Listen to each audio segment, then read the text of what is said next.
बराबर F2, तो V बराबर F लैम्डा तुम लोगों ने पढ़ा होगा, तो F बराबर V बाई लैम्डा, तो V1 by lambda 1 equal to V2 by lambda 2। तो यहां से आप N1 बाई N2 भी, अरे μ1 बाई μ2 भी लिख सकते हो।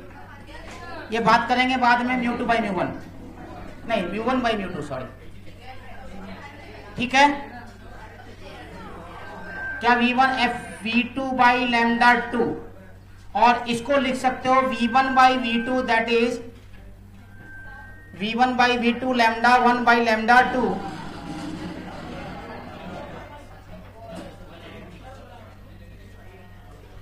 Equal to μ1 by μ2। एक रिलेशन तुम्हारा ये बन जाता है। उल्टा हो गया क्या? V2 बटे V1 होगा, V2 बटे V1 लैम्डा 2 बटे लैम्डा 1, बात एक ही है, ये μ2 बटे μ1 हो जाएगा। हाँ, ये उल्टा हो गया, μ2 बटे μ1 उल्टा हो गया। ये याद रहना चाहिए आप लोग को, इतना सा रिलेशन याद रखिएगा तो कोई बुरी बात नहीं है। इसके आगे आपको वेलोसिटी ऑफ लाइट के बारे में थोड़ी सी बात करें अगर,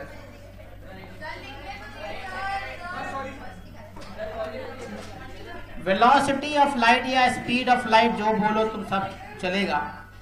वेलोसिटी ऑफ लाइट या स्पीड ऑफ लाइट जो होता है इन मीडियम, वो होता है 1 upon under root epsilon not epsilon R mu not mu R. ये एक फॉर्मूला होता है बच्चों। हल्ला शांत करने के लिए पहले थोड़ा तेज बोलना पड़ता है ना, इसीलिए तेज किया था मैंने, ताकि आप लोग की आवाज थोड़ी कम हो। नहीं होने वाला है तो जहन्नम में जाए, मुझे क्या फर्क पड़ता है। थोड़े ना हम कोई पीर बुजुर्ग हैं कि भाई सबको जन्नत में लेके हम जाएंगे। जाओ, जिसको जाना है हम तो धक्का देंगे, जाओ। हाँ, तो C बराबर कितना, 1 by epsilon not epsilon R होता है क्या? नहीं, एप्सिलॉन नॉट और म्यू नॉट होता है ना। 1 by under root epsilon not और म्यू नॉट। हाँ, म्यू नॉट एप्सिलॉन नॉट होता है ना in vacuum Baba, in vacuum. अरे यही फॉर्मूला तो होता है, और इसकी वैल्यू क्या होती है, 3 × 10⁸ मीटर पर second.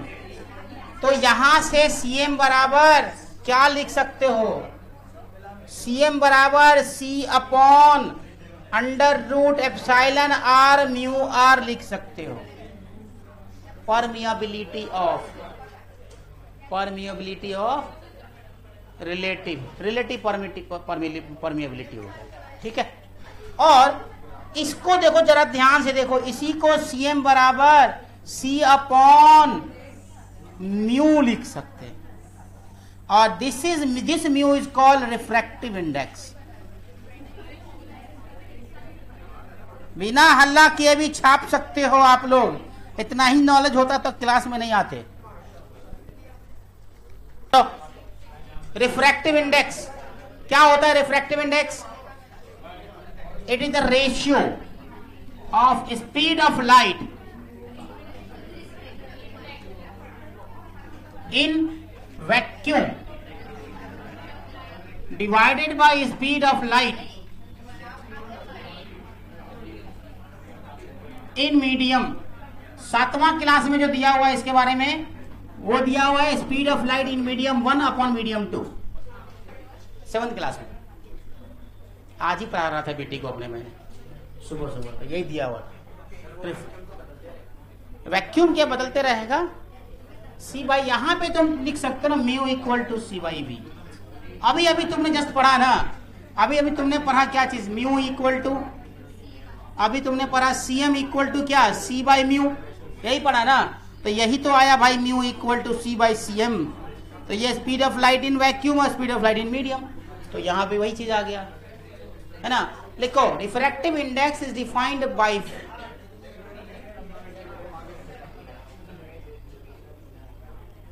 refractive index is defined as the factor by which refractive index defined as the factor by which खरी खरी क्या मेरा मुंह क्या देख रही है by which speed of light reduces as compared to the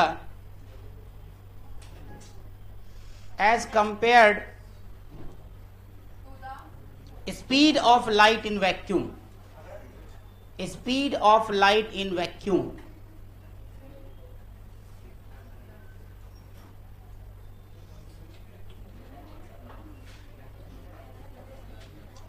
Or factor by which speed of light get reduced in medium. कुछ भी लिख सकते हो. Factor by which speed of light get reduced. Factor by which speed of light get reduced in medium. तो तुमने लिखा. अच्छा ये क्या होता है? स्केलर क्वांटिटी है ना. Scalar quantity.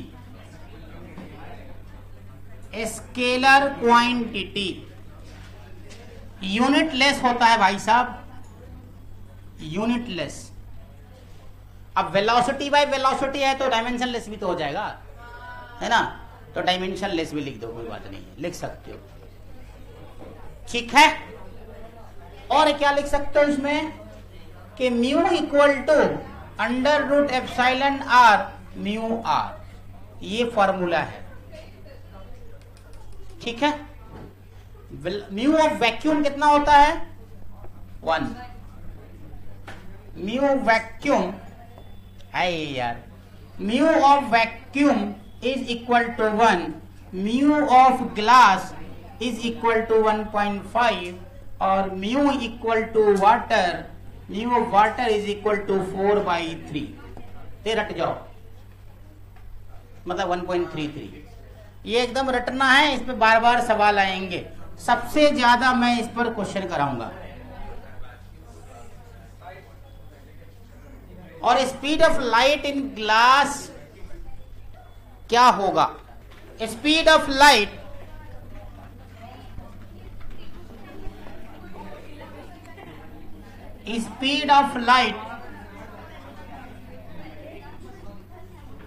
बिना हल्ला किए इन ग्लास, ये क्या होगा? 3 × 10⁸ डिवाइडेड बाई म्यू मतलब 1.5. इसका मतलब 2 × 10⁸ मीटर पर सेकेंड. किसको? Speed of light in water क्या होगा? Speed of light in water 3 × 10⁸ divided by 4/3. तो कितना हो जाएगा? 9/4 × 10⁸. तो 2.25 ना × 10⁸ मीटर पर सेकेंड. ये सब अगर रेडीमेड याद रहे तो कोई बुरी बात नहीं है. समझा? ये सब रेडीमेड याद रखना है क्योंकि ये कितना बार निकालते रहोगे बैठ के. ये सब 2.25 वाटर में और 2 है ग्लास में स्पीड ऑफ लाइट. और ये क्यों बंद हो गया भाई? इसको क्या हो गया? बकलुल्हा है साला. ये कौन खरीद के लाया ऐसा सॉफ्टवेयर? रफीक भी बोलो. हाँ. तो speed of light in glass 3 कितना? 2 × 10⁸ और speed of light in water 2.25 × 10⁸ metre पर सेकेंड. दोनों का स्पीड निकालना है C/μ से, है ना. हो गया. चलो रिलेटिव रिफ्रैक्टिव इंडेक्स लिखो. हेडिंग बनाओ. रिलेटिव रिफ्रैक्टिव इंडेक्स ये क्या होता है भाई? रिलेटिव RI एक दूसरे का रिश्तेदार है ना. Absolute refractive index of 2 medium का रेशियो होता है ना. लिखो रिफ्रैक्टिव इंडेक्स ऑफ मीडियम मतलब relative refractive index of medium 2 media लिखना. two media is the ratio, is the relative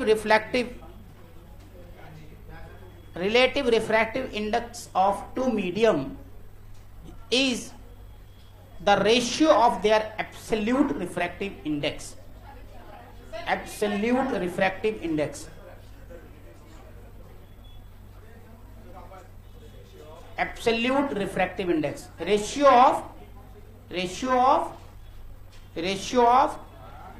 लिख लिया, their absolute refractive index.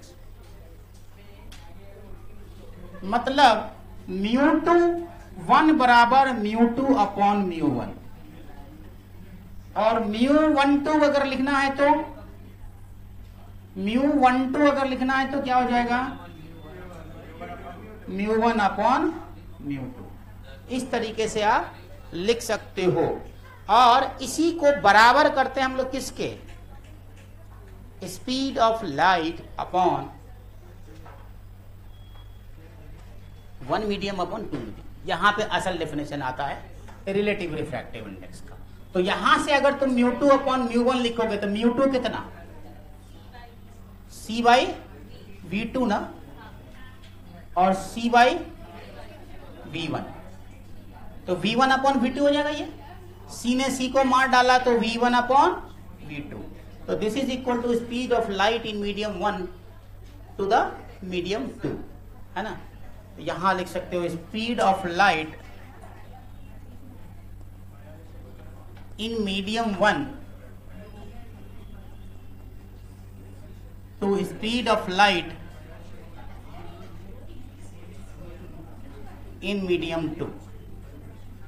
तो दो मीडियम में ये आपको रिलेटिव रिफ्रैक्टिव इंडेक्स निकल गया, v2 अपॉन v1 ना. सॉरी उल्टा लिखा गया क्या, नहीं ठीक है. μ21 के लिए, अब μ12 के लिए उल्टा हो जाएगा. μ12 के लिए क्या लिखोगे, v2 अपॉन v1 उल्टा. इसके लिए ये, इसके लिए ये. क्या समझा, ये इसके लिए ये समझा. क्लियर है, ये क्लियर है. क्योंकि इसके बाद स्टार्ट होता है टफ होना थोड़ा सा, इसीलिए बोल रहा हूं. यहां तक तो रिफ्रैक्शन आसान है ना. तो μ12 इंटू μ21, ये कितना आएगा, 1 आ जाता है ना, 1 आ जाएगा ना. पहला होगा μ2 upon μ1, sorry μ1 upon μ2 into μ2 upon μ1. सब कट्टम गुट्टी खेलोगे तो 1 आएगा. इसीलिए एक रिलेशन आपका μ12 into μ21 that is equal to 1, और μ21 अगर लिखना है तो ये 1 बाई μ12 हो जाएगा. ये याद रखिए. ये सब ऐसे कुछ है नहीं, कुछ आने वाला है नहीं, सबसे बस ऐसे चिड़चिड़ी करने का है, कुछ नहीं करने का इसमें. अब लिखो हेडिंग बनाओ कॉशी इक्वेशन. यहीं पे खत्म कर देते हैं कॉशी इक्वेशन को भी.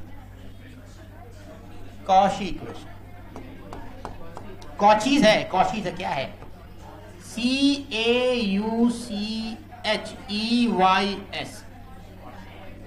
अरे अंग्रेज का नाम साला कॉचीज भी हो सकता है, क्या दिक्कत है उसमें, कुछ होगा वो.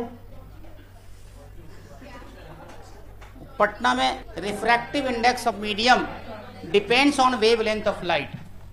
रिफ्रैक्टिव इंडेक्स ऑफ मीडियम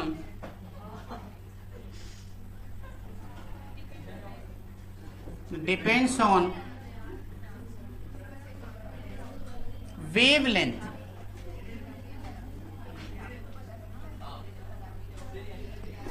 और उन्होंने कुछ इस तरह का इक्वेशन बना के दिया था हमारा, R I mu equal to A plus B by lambda square, B by lambda square plus C by lambda का power 4 plus plus plus plus. This is the Cauchy equation. यहां से कॉशी इक्वेशन आता है. मतलब lambda red जो है वो ज्यादा होता है ना लेमडा वॉयलेट से, है ना. इसका मतलब म्यू रेड जो है वो लेस होगा म्यू वॉयलेट से. ज़हन आया हो क्या, ज़हन आया हो. जियान, अरे आवाज दे दो यार जोर से। हो हाँ चलो। काशान, अच्छा हाँ बस। कॉशी इक्वेशन, एबीसी कांस्टेंट, हाँ कुछ भी कांस्टेंट होगा बस। लैम्डा स्क्वायर बस, 2 3 नहीं, क्योंकि एक वेवलेंथ का एक ही लैम्डा होगा ना, उसका स्क्वायर प्लस पावर 4 प्लस, वो एक इक्वेशन है, इतना ही पलटना है, इससे ज्यादा जानना नहीं है ना। आपको इसका प्रूफ करना है, नहीं आपको इसको कुछ समझना है, बस इतना ही। लार्जर द वेवलेंथ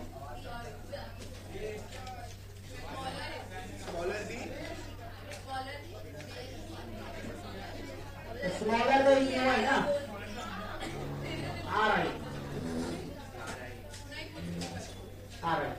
आने में रिफ्रैक्टिव इंडेक्स स्मॉलर हो जाएगा, है ना। चलो क्या पढ़ाना है बस। चलो आ जाओ हेडिंग, नया हेडिंग बनाइए, law of refraction. Law of refraction, थोड़ा सा पास चलेंगे अपन। लॉ ऑफ रिफ्रैक्शन में पहला लॉ क्या है, फर्स्ट लॉ क्या है? Frequency and phase does not change. Frequency जब लिखो तो हम मिटा देंगे। फ्रीक्वेंसी मतलब colour, and phase does not change. दूसरा लॉ क्या है भाई? इंसिडेंट रे, सब पता है आप लोगों को। Refracted ray and normal are coplanar, like in the same plane. Coplanar का मतलब सेम प्लेन, कोप्लेनर का मतलब सेम।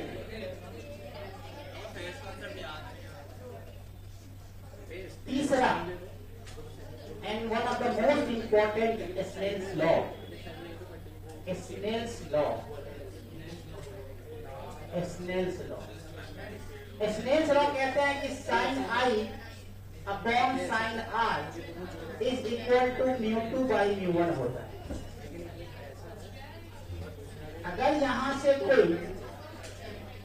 रेयर मीडियम से डेंसर में जा रहा है तो यहां से रे ऐसे टू बेंड कर दिया, और अगर ये mu1 है और ये mu2 है तो वो ऐसा होगा। एक्चुअली ये वो नहीं होता है, एक्चुअली होता है क्या, ये कांस्टेंट होता है, ठीक है, ये कांस्टेंट होता है। mu2 अपॉन mu1 का मतलब क्या हो गया? v1 अपॉन v2 ना, है ना। v2 upon velocity of light in medium 1 upon velocity of light upon medium 2, तो ये आ गया sin I upon sin R is that is equal to constant. ये तो कांस्टेंट ही वैल्यू आई, कांस्टेंट वैल्यू आई, तो लिखा जाता है sine angle of incident, it is the ratio of sine angle of incident to the sine angle of diffraction is constant. Ratio of sine angle of incident to the sine angle of refraction is constant. क्या कितना आया? mu1 sin 1 into sin 45 is equal to √2 into sin R, तो 1 by √2 into √2 equal to sin R, तो sin R equal to 1 by 2, तो R equal to 30 degree. अरे समझ आया क्या? चलो different cases of Snell's law देखते हैं अपन। डिफरेंट केस ऑफ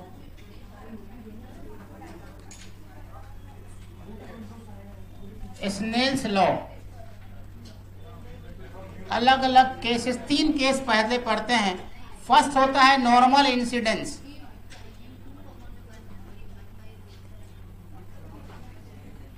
समझाने के लिए मैंने एक टॉपिक बना दिया डिफरेंट केसेस, ऐसा कुछ होता नहीं है वैसा, समझा है ना। नॉर्मल इंसिडेंस में क्या होगा कि अगर आपके पास कुछ ऐसा है, ये क्या बंद हो गया यार, ये क्या है नाटक है इसका?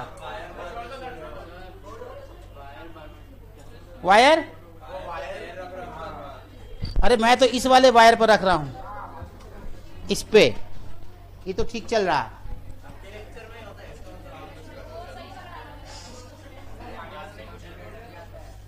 मेरे से दुश्मनी है नहीं। चलो ठीक, अभी भी नहीं हुआ।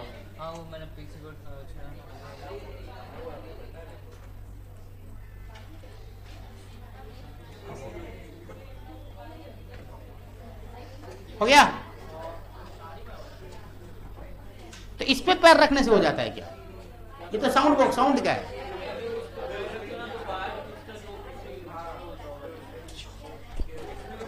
ऐसा क्या सॉफ्टवेयर है जो साला हर चीज में गड़बड़ हो जाता है? अब ये सब हटा दे करके ना वो वाला माइक हो जाना चाहिए। आवाज नहीं आती है, मैंने चेक किया है, अच्छी आवाज नहीं होती है। किया हुआ मैंने, यहां पे रख के मैंने पढ़ाया हुआ कुछ नहीं। हाँ, तो नॉर्मल इंसिडेंस में μ1 अपॉन μ2 यहां से गया और यहां से वापस आ गया। जरा इधर देखो, मतलब I बराबर कितना, जरा कितना होगा I?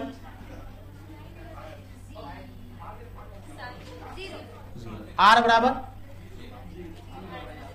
बराबर 0 ही होगा नॉर्मल इंसिडेंस में।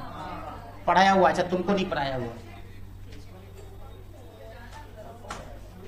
तो ये होता नॉर्मल 0, μ1 साइन R। हाँ, नॉर्मल इंसिडेंस का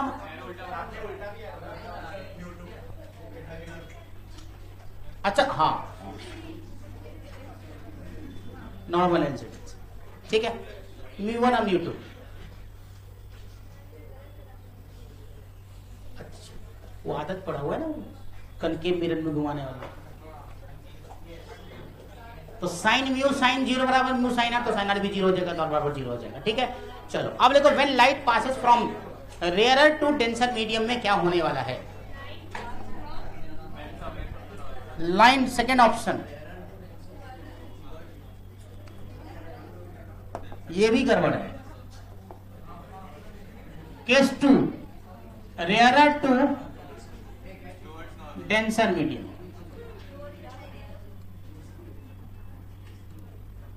डेंसर मीडियम, जिधर से रे आती है उसको लेंगे μ1, जिधर जाती है उसको लेंगे μ2। मैंने यहां रेयरर से और डेंसर की तरफ लिया है, तो ये टुवर्ड्स द नॉर्मल जाएगी, मतलब डेविएशन कुछ ज्यादा ही होने वाला है। डेविएशन इतना होने वाला है, अगर ये I है तो डेल्टा बराबर I माइनस R होने वाला है, सही है ना। चेक कर लेना, कुछ गलती हो जाए कैलकुलेशन में तो लिख लोगे बड़ा, यहाँ पे क्या लिखोगे। अगर स्नेल्स लॉ से तुम चेक करो, अगर इसको प्रूफ कर सकते हो, स्नेल्स लॉ से अगर चेक करोगे, स्नेल्स लॉ से चेक करोगे तो μ1 साइन I बराबर μ2 साइन R। और इस कंडीशन में तुमने देखा कि μ1 जो है हमारा क्या है, μ2 से छोटा है। μ1 जो है μ2 से छोटा है।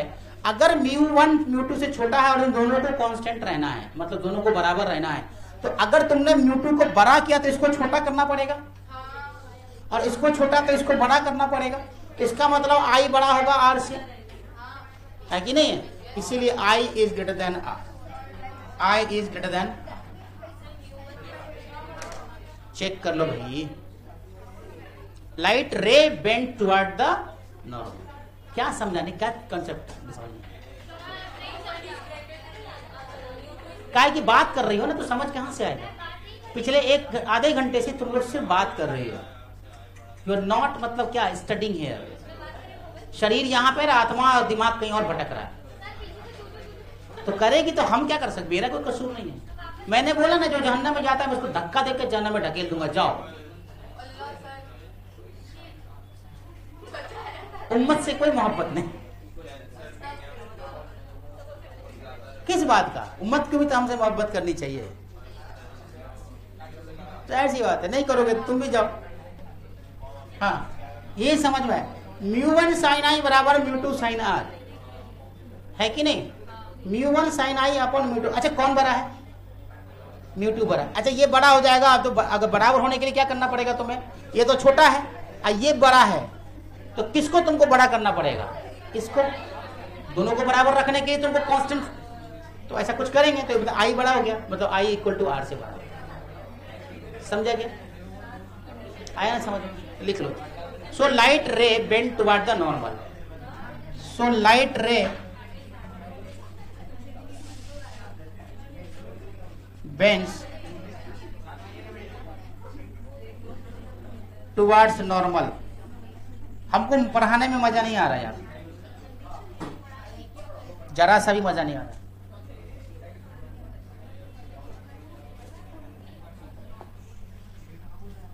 अगला सेशन में पता है सारे गधों को छांट देंगे, 10 अच्छा बच्चा को अलग कर लेंगे।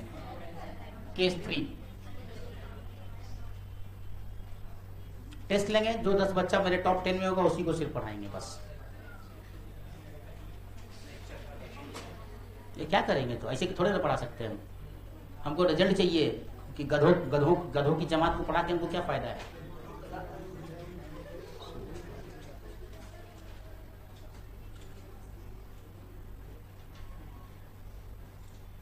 बाप का भी ऐसी नकल करते हो, घर पे जाते बाप को तो पापा ऐसे करते बाप के साथ।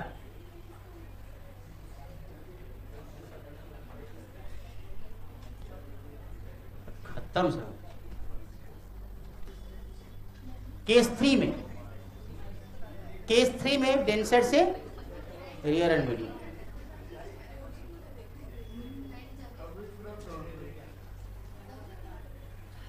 क्या होगा बोलो Maryam, I is greater than R, R is greater than I। उल्टा क्यों बोलते हो, μ1 μ2 ये तुम्हारा डेंसर मीडियम है, यहां से I है तो इसको जाना चाहिए इधर, बट ये जाएगा इधर, away from the normal, away from normal, away from the normal denser से। स्नेल लॉ से भी तुम इसको प्रूव कर सकते हो। यहां पे तुमने क्या पता है, क्या लिया, μ1 इज ग्रेटर देन μ2, तो यहां से भी तुम देख सकते हो कि sine I, μ1 sine I equal to μ2 sine R, है ना। तो कौन बड़ा है, ये बड़ा है, ये छोटा है, ये तुम्हारा बड़ा है और ये तुम्हारा छोटा है। तो किसको छोटा करना पड़ेगा, किसको बड़ा करना पड़ेगा, किसको बड़ा करना पड़ेगा, दोनों को बराबर करने के लिए। तो इसीलिए I is less than R। ठीक है, जल्दी छापो, क्वेश्चन करेंगे इसमें। R निकालना है इसमें।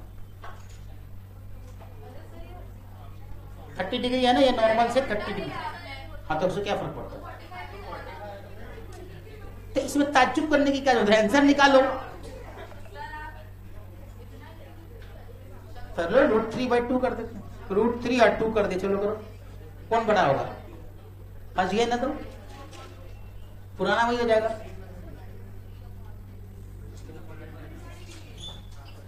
इसको 2 कर देते हैं, इसको √3 कर देते हैं। आप खुश, आप बोल कितना है, अब कितना आएगा, 60 आएगा ना, बस खुश रहो। लिखो नया question, A beam of monochromatic, कोई वैल्यू नहीं लिया, एक बना लिया ना, बस हो गया, चल आगे बढ़, कोई फायदा नहीं। हाँ 2/√3 भी किया, एक वो भी बना लो, एक तो पहले था वो भी बना लो, चलो। नेक्स्ट लिखो, a beam of monochromatic light, blue light, monochromatic blue light, monochromatic blue light of wavelength 42 degree, sorry कितना लिखा, wavelength 4200 angstrom, 4200 angstrom, wavelength 4200 angstrom, in air travels in water, in air travels in water, in air travels in water, mu बराबर 4/3। What is the wavelength in water? Travel in water, mu equal to 4/3। What is the wavelength in water? Wave length बदलता है ना air से जब जाता है तो। Air में 42 डिग्री है, 4200 एंगस्ट्रॉम है, 4200 एंगस्ट्रॉम। कितना आया?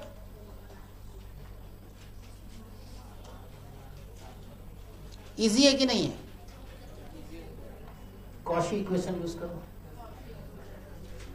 कॉशी इक्वेशन के हिसाब से आपको क्या आता है यहां पे? कॉशी इक्वेशन क्या कहता है?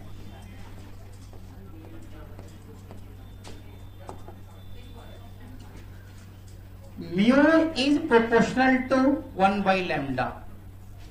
इसका मतलब म्यू 1/μ2 जो होगा वो लैम्डा 2/λ1 हो जाएगा। उल्टा हो जाएगा ना। बस इस रिलेशन को याद कर लो और बना लो। μ1 किसका ले रहे हो? लाइट कहां से आ रही है? वह एयर से, तो म्यू एयर का ले लो। Mu air by mu water है ना।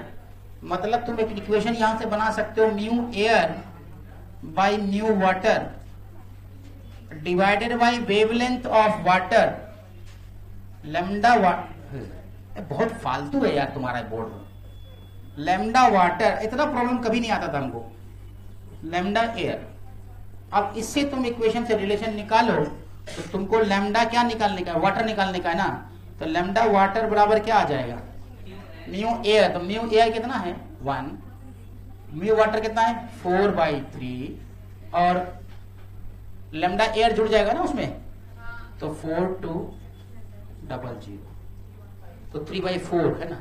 अब जो भी आंसर आएगा बस ये कैलकुलेट करोगे, जो भी आंसर आएगा वेवलेंथ मीटर में होता है, मीटर में हो जाएगा। एंगस्ट्रॉम में दिया हो तो एंगस्ट्रॉम में, समझा? 4/3 और ये 1 है। ये एंगल है 37 degree. Find deviation, find deviation, deviation find out कीजिए। फाइंड डेविएशन कितना आया? कितना आ गया?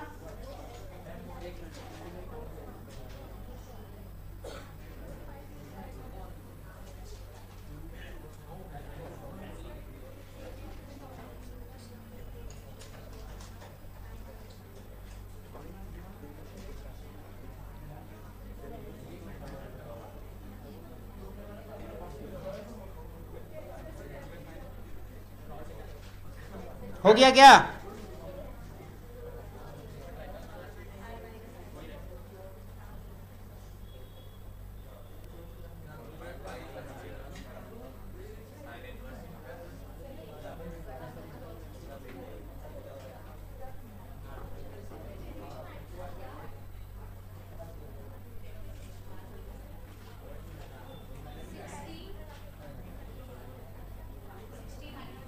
सोलह डिग्री डेविएशन 16 डिग्री आएगा। डेविएशन 16 डिग्री, डेविएशन 16 डिग्री आया ना सबको? नहीं आया क्या? ये जाना तो तुमको इधर चाहिए था, बट चूंकि क्या आ रहा है, डेंसर से रेयरर में आ रहा है, तो ये कुछ इधर जाएगा, अवे फ्रॉम द नॉर्मल, है ना?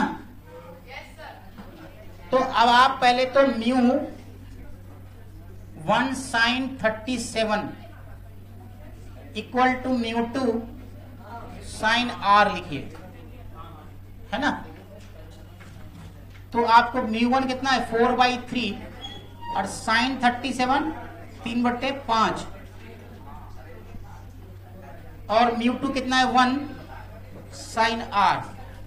3 कट गया तो sin r बराबर 4/5 आ रहा है, मतलब r आ रहा है 53 डिग्री। यही ना, 53 डिग्री आ रहा है। तो जाहिर सी बात है डेविएशन कितना हो जाएगा 37। तो डेल्टा बराबर 53 माइनस 37 दैट इज 16 डिग्री, क्योंकि डेविएशन यही हो रहा है इससे। डेल्टा ये पूरा 53 डिग्री है, उसमें से इसको माइनस कर दो तो डेल्टा बच जाएगा, है कि नहीं?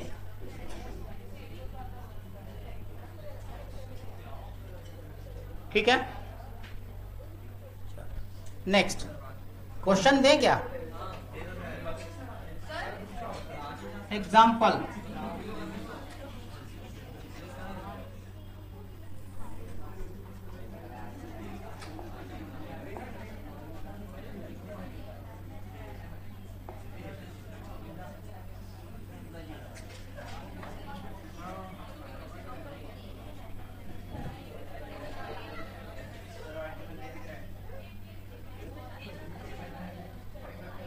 ये सेंटर पे एक सर्कल है और सर्कल से एक रे आ रही है। ये कलर ऐसा क्यों आया? ब्लैक क्यों नहीं आया ये? अच्छा ये कलर होना चाहिए था ना।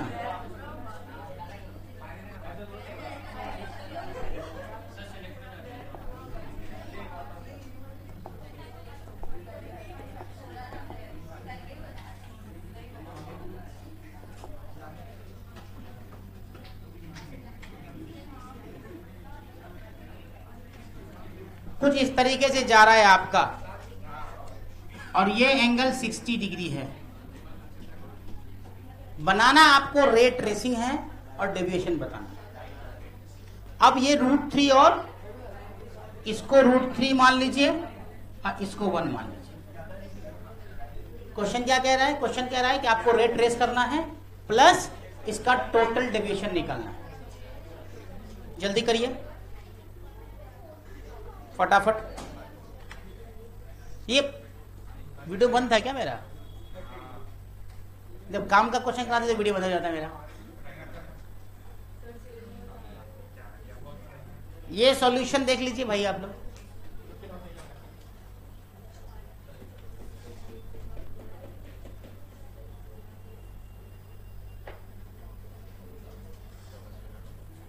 कॉन्सेप्ट भी है ना, जितने पे जाएगा उतने से फिर बाहर भी निकलता है। एक्चुअली वो भी होता है कॉन्सेप्ट।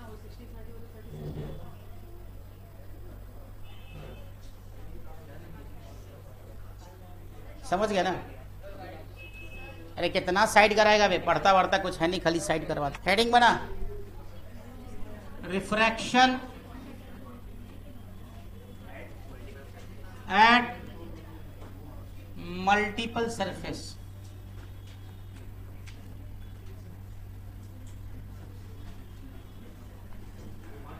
एक सरफेस, 2 सरफेस, 3 सरफेस।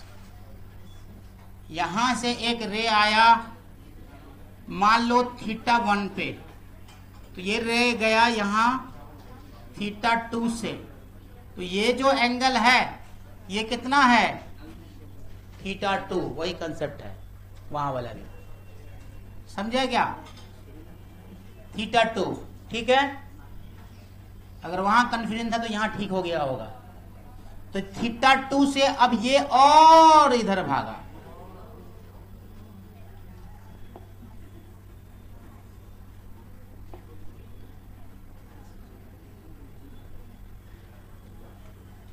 और ये ऐसे निकल गया। ये θ3, तो ये भी θ3 और ये θ4 ऐसे। तो μ1 μ2 μ3 है, μ1 μ2 μ3 μ4 इस तरीके से बनेगा। अब स्नेल्स लॉ के हिसाब से अगर इसको सॉल्व करोगे तो सब वही चीज आएगा जो पहले किया था तुमने। म्यू साइन थीटा मतलब μ1 sine theta equal to μ2 sine theta, है ना? μ1 sine theta 1 equal to μ2 sine theta 2 equal to μ3 sine theta 3 equal to mu 4 sine theta 4। अरे समझा कि नहीं समझा? स्नेल चलो हर जगह लगाओगे तो यही चीज आने वाला है ना, इसीलिए इसको ऐसे ही लिख दिया गया। मतलब sine theta 1 upon sine theta 2 equal to क्या होगा? Mu 2 upon mu 1। अगर इसके हिसाब से देखोगे sine theta 1 upon sine theta 2 that is mu 2 upon mu 1।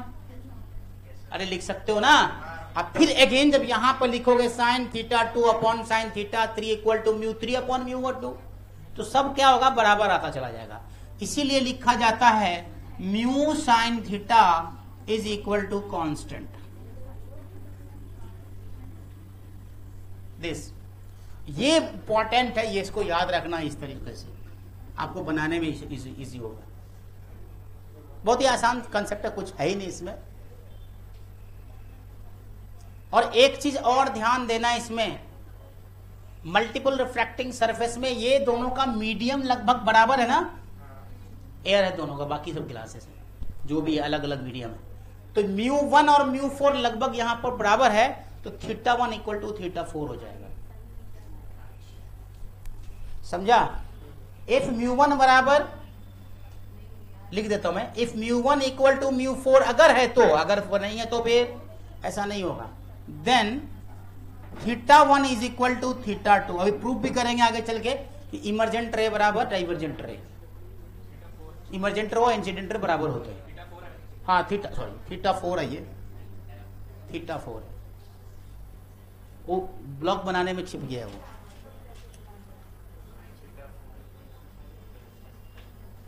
और अगर मान लो इसको तुमने ए बी मान लिया और इसको तुमने सी डी, यस, इसको तुमने सी डी मान लिया, तो इसको क्या करेंगे?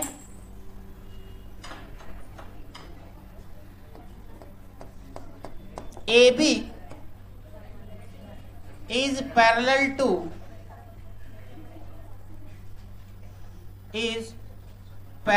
To C D. AB is parallel to CD.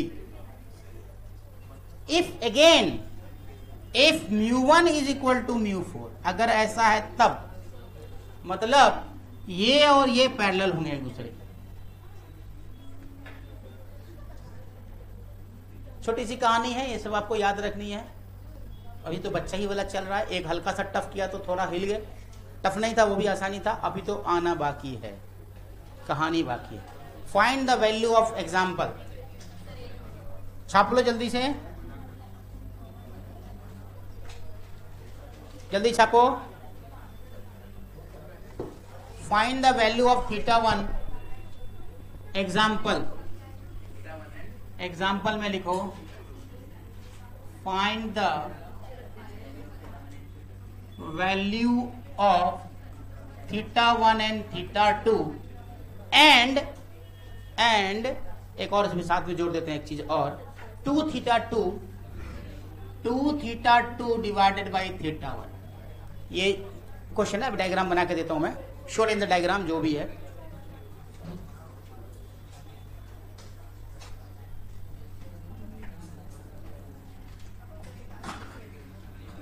ये थीटा है जो कि 60 डिग्री दिया हुआ है, ये थीटा 2 है और ये थीटा 1 है और ये थीटा 2 है। म्यू बता रहा हूं मैं, म्यू पहला 1 और √3, 1 ले लो, √3 ले लो, और ये है √3 बाई √2, √3 बाई √2। फटाफट बनाइए जल्दी से। Find the value theta 1 theta 2 and 2 theta 2 और थीटा 1 है ना, 1 √3 और √2। जल्दी से फटाफट करके बताइए।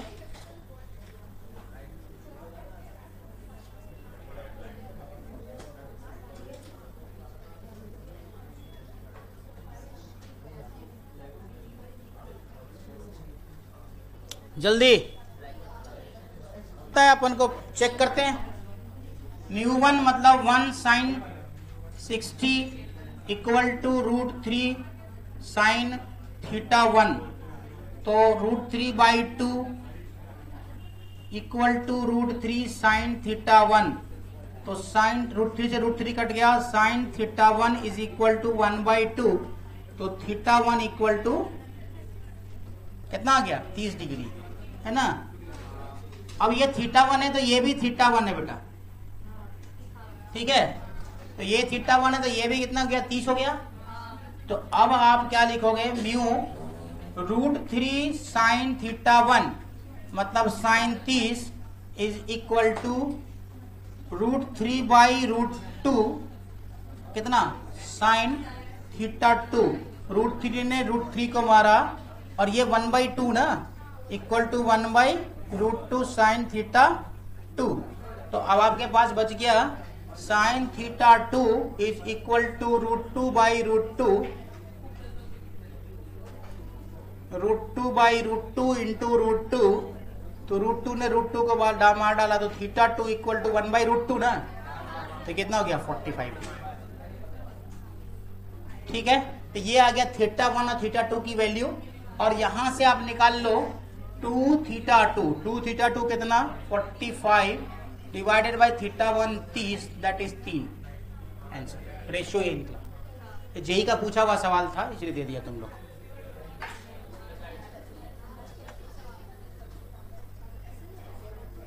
अच्छा सवाल है, बहुत ही बढ़िया सवाल है। A light beam is travelling from region 1 to region 4। Refer figure देख के करना, फिगर बना दूंगा मैं।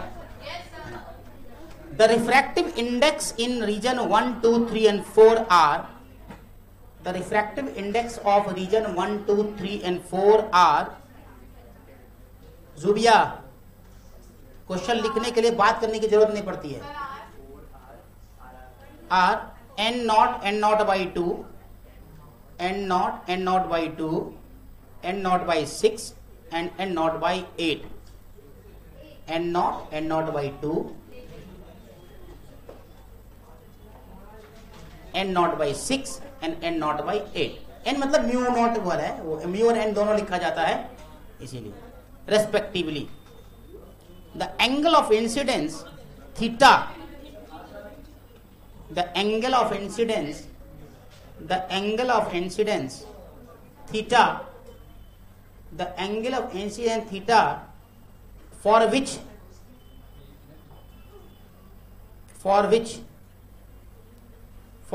beam just misses entering, misses, misses, अरे मिस वाला नहीं, मिस कर जाना, हाँ चूक जाना, misses entering region 4 is।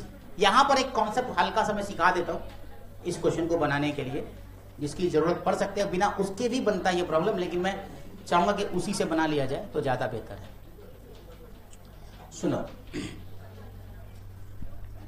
अगर कोई रे डेंसर से रेडियर मीडियम में जाता है, रेयर मीडियम में, डेंसर से रेयर में जाता है, बड़ा गौर से सुनना, बहुत अच्छा कंसेप्ट है। तो आप क्या देखते हो कि ये रे ऐसे मुड़ जाता है अवे फ्रॉम द, वो यही हो जाता है ना, ये अभी पढ़ा हमने। अगर मान लो कि ये एंगल ऑफ इंसिडेंस आई था और ये एंगल ऑफ रिफ्लेक्शन आर है, ठीक, इसको और बढ़ा दे थोड़ा सा, तो क्या ये थोड़ा और इधर आ जाएगा, होगा ना। और मान लो कि इतना बढ़ा दे कि ये एकदम से इस पर चला जाए, तो थोड़ा सा और बढ़ाएंगे तो ये ऐसे हो जाएगा, ना, पार्शियल नहीं, टोटल इंटरनल रिफ्लेक्शन हो जाएगा। इसी को बोलते हैं TIR, टोटल इंटरनल रिफ्लेक्शन। मतलब किस जिस एंगल पर, अच्छा अब जो इसका असल कंक्लूजन क्या है तुम्हारा, असल कंक्लूजन यह है कि किसी खास एंगल पर ये रे आपको ऐसे चली जाएगी 90 डिग्री पे, मतलब R = 90 डिग्री, और जिस एंगल पर ये होगा उसको बोलते हैं θc, this is critical angle. और पढ़ाएंगे इसके ऊपर डिटेल बाद में, अभी आने वाला है वो भी, पहले ये समझ लो, इतना से समझना है खाली अभी के लिए, इस क्वेश्चन को बनाने के लिए कि θc पे R 90। तो आप जो अभी जो हम क्वेश्चन दे रहे हैं उसमें देखो, उसमें क्या बोल रहा है कि चौथा रीजन में जाए, मतलब तीसरा रीजन में जो है ये TIR हो जाना चाहिए, TIR हो जाना चाहिए। ये मान लो ये तीसरा रीजन है, ये चौथा रीजन है कि नहीं? ये तीसरा चौथा, अगर मैं इसको sin 90 मान लो, चौथा रीजन में गया क्या, तो लास्ट वाला sin 90 मान लेना है, बस आंसर बन जाएगा उससे। समझा? क्या करेंगे इसके लिए? पहले तो क्वेश्चन बना दे। एक रीजन कहां गया भाई?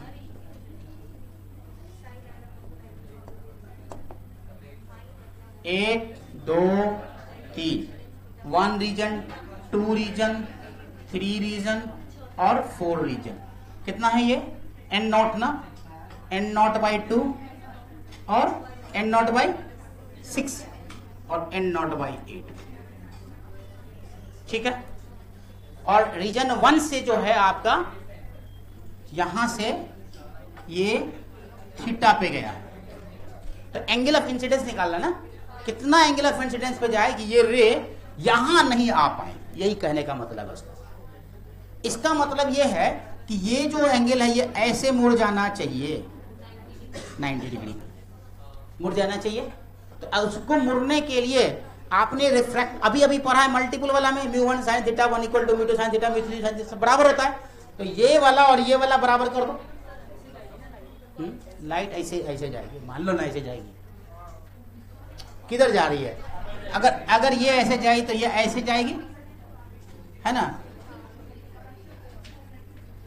फिर उसके बाद यहां पे देखोगे या इधर, अरे ऐसे ही मुड़, हाँ जो भी है चल, हाँ जैसे भी हो, तो उसको क्या हो जाना चाहिए? टोटल इंटरनल रिफ्लेक्शन हो जाना चाहिए। डायग्राम ज्यादा इंपॉर्टेंट कॉन्सेप्ट है, मतलब इधर नहीं जाए, इधर नहीं आएगा मतलब TIR हो गया है, या फिर मैक्सिमम क्रिटिकल एंगल पे जा रहा है।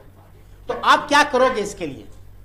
आपने अभी जस्ट पढ़ा ना, n not sine theta is equal to n not by 8 sine 90। अरे होता क्या आंसर? अभी पढ़ा मल्टीपल रिफ्रैक्शन सरफेस में सब बराबर होता है, तो सब बराबर, पहला वाला को लास्ट वाला से बराबर कर दिया, है ना? तो ये आ गया क्या, n नॉट से n नॉट गया, साइन 90 की वैल्यू 1 होती है, तो साइन थीटा बराबर क्या 1/8 और थीटा बराबर साइन इनवर्स, यही आंसर था 1/8। और ये पता है कहां का पूछा हुआ क्वेश्चन है? जेई एडवांस का 2008, जेई एडवांस 2008। बहुत ही आसान सवाल था, नीट में आने की पूरी संभावना। एडवांस का क्वेश्चन है ये। जेई जब सब्जेक्टिव होता था ना, उस जमाने का क्वेश्चन है ये। वो तब एडवांस के नाम से नहीं होता था, जेई होता था, IIT जेई, तब इस सवाल को पूछा था।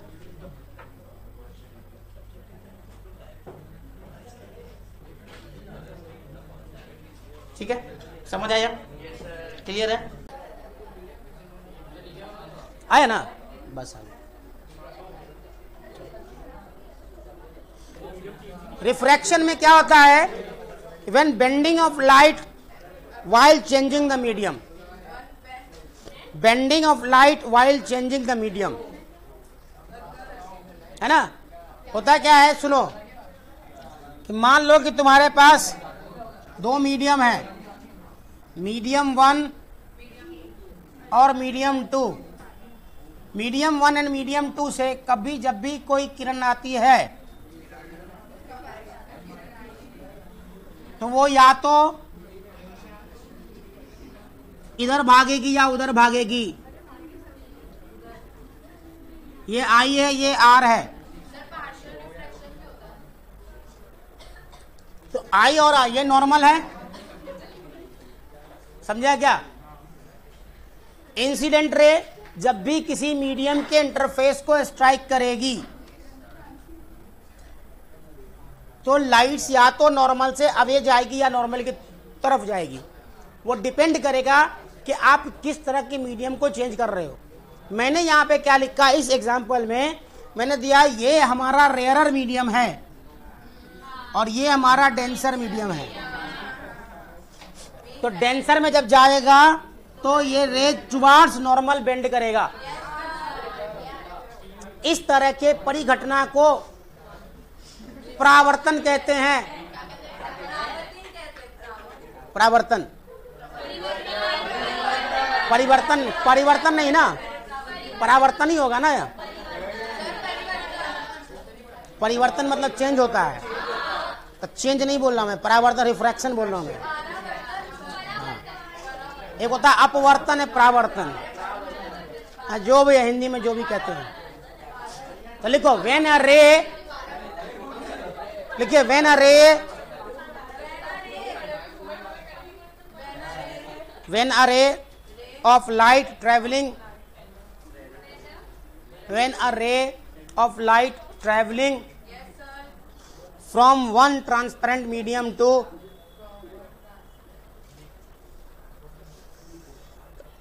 from one transparent medium to another transparent medium strikes the medium interface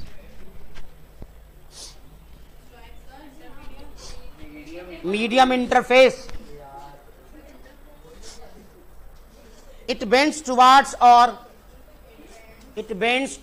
or away from the normal.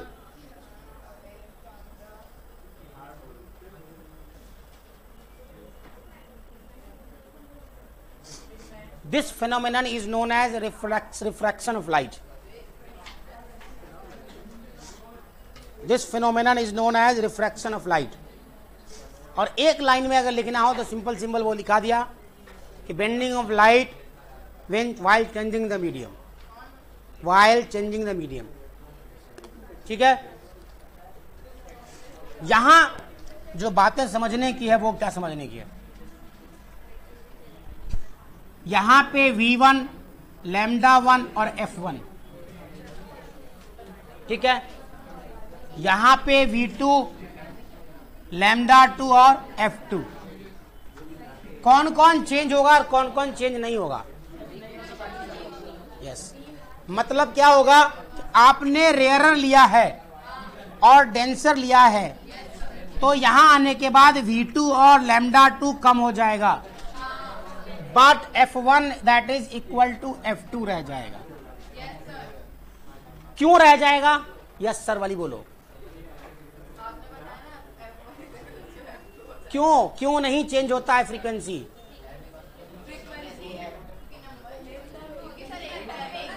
हाँ, क्यों रह जाएगी? वो तो हम भी समझ रहे हैं, क्यों रह जाएगी, क्यों रह जाएगी. हाँ, लड़कियों वाला जवाब मुझे मत दो. हाँ, फ्रीक्वेंसी क्यों नहीं चेंज होती है? तुमसे पूछा मैंने, क्या बोला उसने?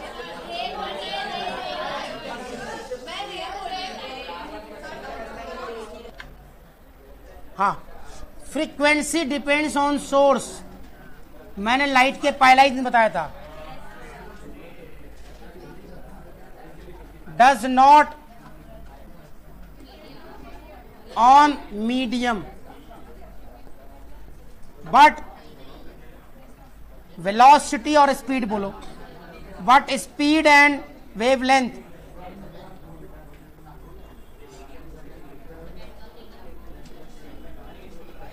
Depends on medium. समझा क्या? फ्रीक्वेंसी हमेशा सोर्स पे डिपेंड करता है. मतलब जिस सोर्स से लाइट आ रही है ना, उसकी जितनी फ्रीक्वेंसी होगी लाइट की फ्रीक्वेंसी उतनी होगी. ठीक है, तो इसीलिए मीडियम पर रास्ते में वो डिपेंड नहीं करता है कि कितना हो रहा है उसका फ्रीक्वेंसी, बट वेव यहां होगा लेस पार्टिकल. मतलब पार्टिकल्स का फर्क होता है. रेयरर में लेस पार्टिकल होते हैं, डेंसर में ज्यादा पार्टिकल होते हैं. और अगर जहां लेस पार्टिकल होगा, जहां ज्यादा पार्टिकल होगा, वहां रिपल्सन ज्यादा होगा लाइट्स का, जिसकी वजह से स्पीड कम हो जाती है. समझा क्या? तो यहां पर डेंसर में स्पीड इज लेस, और यहां होगा स्पीड इज मोर. आप लिखते हैं ना सबको. ज्यादा स्पीड कहां होगा? रेयरर में. ठीक है, तो दो तीन बातें आपने सीखी. एक तो है कि एफ फ्रीक्वेंसी नहीं बदलती है. दूसरा आपने समझा कि डेंसर रेयरर मीडियम क्या होता है. कॉज ऑफ रिफ्लेक्शन क्या होता है? Refraction. It is due to change in the speed of light. Speed of light change हो जाएगी तो रिफ्रैक्शन हो जाएगा, समझा? लिख लो कॉज ऑफ रिफ्रैक्शन। अब आप एक लाइन लिख लो, आप लोग कॉज ऑफ रिफ्रैक्शन में एक लाइन लिख लो, कॉज ऑफ रिफ्रैक्शन में एक लाइन लिखे जल्दी से।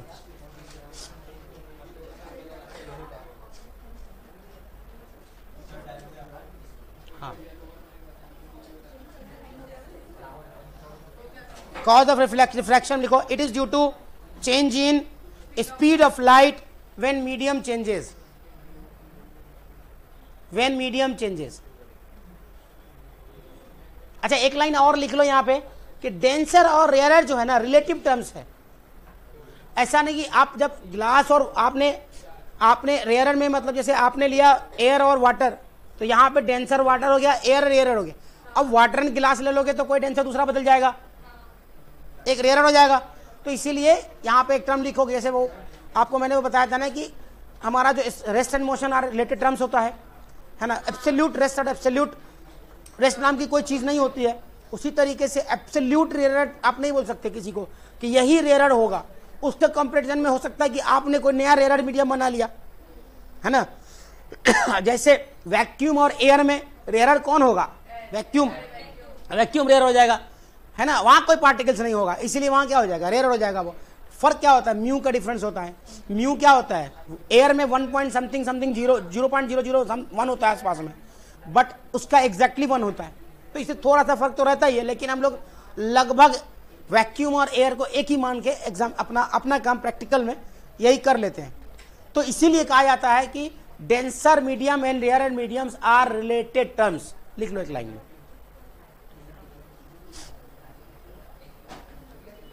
Denser and rare are mediums are related terms.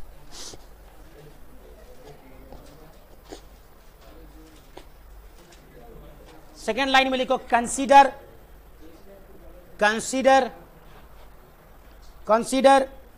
Rarer in which speed is higher, rarer in which speed is higher, rarer in which speed is higher. जहां speed higher होगा उसको हम लोग क्या करेंगे? रेयरर मान लेंगे, ठीक है। और denser which is speed is lower, जो भी है, लेसर स्पीड डेंसर मीडियम, है ना। चलो ठीक है, आज इतना ही करते हैं, फिर कल स्पीड ऑफ लाइट वगैरह के बाद नेक्स्ट क्लास में